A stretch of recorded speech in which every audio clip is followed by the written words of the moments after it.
Next தவசமும் இங்கே இவடைய சாப்பிட்டு இவடைய தூங்கி வியாபாரம் கழிச்சு போகும். தமிழ்நாட்டுக்கு தொழில் ஆகும், கேரளாவில் தான் தொழில் ஓடும். எங்களுக்கு இதில் வந்து 10 ரூபா தொழில் கிடச்சாதான் எங்களுக்கு சாப்பாடுக்கு தண்ணிக்கு, எங்களுக்கு இங்கே வியாபாரம் ஆகலைன்னு எங்களுக்கு சாப்பாடு தண்ணிக்கு கிடைக்காது. ഗിന്നസ് ബുക്കിൽ ഇടം നേടിയ ചരിത്ര പ്രസിദ്ധമായ ആറ്റുകാൽ പൊങ്കാല 2024 ഫെബ്രുവരി 25 ഞായറാഴ്ച അടുപ്പ് വിട്ട് രാവിലെ 10:30 പൊങ്കാല നിവേദ്യം ഉച്ചയ്ക്ക് 2:30. தமிழ்நாட்டில் மாரியம்மன் கோயில், அப்புறம் அந்த சொடலை சாமி அப்படின்னு சொல்லுவாங்க. அதில் அவ்வளோத்துக்கும் நம்மளுக்கு தொழில் ஆகாது, மாலை பத்தோடு ஆகாது. அங்கே அந்த சீப்பு சைடு அதான் கொஞ்சம் ஃபேமஸ்ஸு. കേരളയിൽ தான் இந்த மாதிரி ഇത്. ഞാനിപ്പോൾ നിൽക്കുന്നത് ആറ്റുകാൽ ദേവീക്ഷേത്രത്തിന്റെ നടയിലാണ്. ഇവിടെ നോക്കിയാൽ കാണാം ഭക്തജനങ്ങളുടെ ഒരു ഒഴുക്ക് തന്നെ അമ്പലത്തിലേക്ക് ഉണ്ടാകുന്നത്.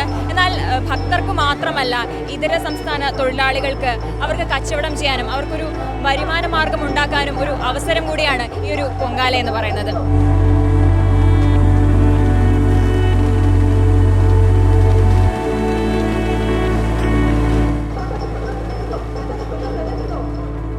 ആറ്റുകാൽ പൊങ്കാല വിശ്വാസത്തിനും ഭക്തിക്കും അപ്പുറത്തേക്ക് ഒരുപാട് മനുഷ്യരുടെ ഉപജീവന മാർഗം കൂടിയാണ്. പല നാട്ടിൽ നിന്ന് നിരവധി കച്ചവടക്കാരാണ് ആറ്റുകാൽ അമ്മയുടെ സന്നിധിയിലേക്ക് കുടുംബസമേതം എത്തിച്ചേരുന്നത്. തമിഴ്നാട്ടിൽ നിന്നുള്ള കച്ചവടക്കാരാണ് ക്ഷേത്രസന്നിധിയിൽ കൂടുതലായി കാണുന്നത്. நம்மளுக்கு வந்து தமிழ்நாடு பாலில் இருந்து கேரளா பகவதி அம்மன் கிட்ட வந்திருக்கு. பகவதி அம்மன் வந்து ஒரு ஜீவிக்கணக்காக இங்கே வந்திருக்கு. நம்மளுக்கு 2 பாஷை வரும், தமிழ் வரும், கேரளா வரும். நம்ம வந்து தமிழ்நாட்டில் வந்து நம்ம கொச்சி பிள்ளை வந்து எல்லாம் கொண்டு வந்து நம்மளை வந்து ஒரு 10 தவசம் நம்ம கொடியேறி இருக்குது. நேற்று கொடியேறிக்கு இன்றைக்கி 2ஆம் தேதி, இன்றைக்கி போகும். இன்னும் 8 தவசம் உண்டு பொங்க வைக்கிறது. பொங்க வைக்க போகும்போது விட தான் வெயிலில் கிடக்கும், எல்லாம் சூடில் தான் கிடக்கும். ஆனால் குடிசில் போல் எல்லாம் கிடக்கும். கடந்து ஏதோ கிடைக்கிறது, ஏதோ ஜீவிக்கான அதுக்கு உண்டாக்கி நம்ம ஏதோ பாசி கட்டினது, ஊசி கட்டினது, காப்பு, இந்த கயிறு, மோதிரம், அது கொலுசு எல்லாம் அதை சேல்ஸ் பண்ணுறது. வேறு எந்த കച്ചവടം ഇല്ല.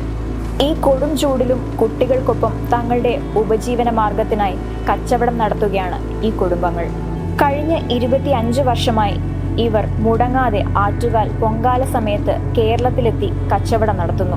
കച്ചവടത്തിനൊപ്പം ക്ഷേത്രത്തിൽ പോകാനും പ്രാർത്ഥിക്കാനും പൊങ്കാല ഇടാനും ഇവർ സമയം കണ്ടെത്താറുണ്ട്. തമിഴ്നാട് തിരുനെൽവേലിയിൽ നിന്ന് വന്ന ഒരു കുടുംബത്തെയാണ് നമ്മളിപ്പോൾ പരിചയപ്പെട്ടത്. ഇതുപോലെ പല സംസ്ഥാനങ്ങളിൽ നിന്നും കേരളത്തിലെത്തി ആറ്റുകാലെ ഈ ഒരു പൊങ്കാല മഹോത്സവത്തിൽ പങ്കെടുക്കാനും അതുപോലെ തന്നെ ഒരു ജീവിത മാർഗമായി, ഒരു വരുമാന മാർഗമായി കേരളത്തിലെത്തുന്ന നിരവധി കുടുംബങ്ങളെ ഇവിടെ കാണാൻ സാധിക്കും.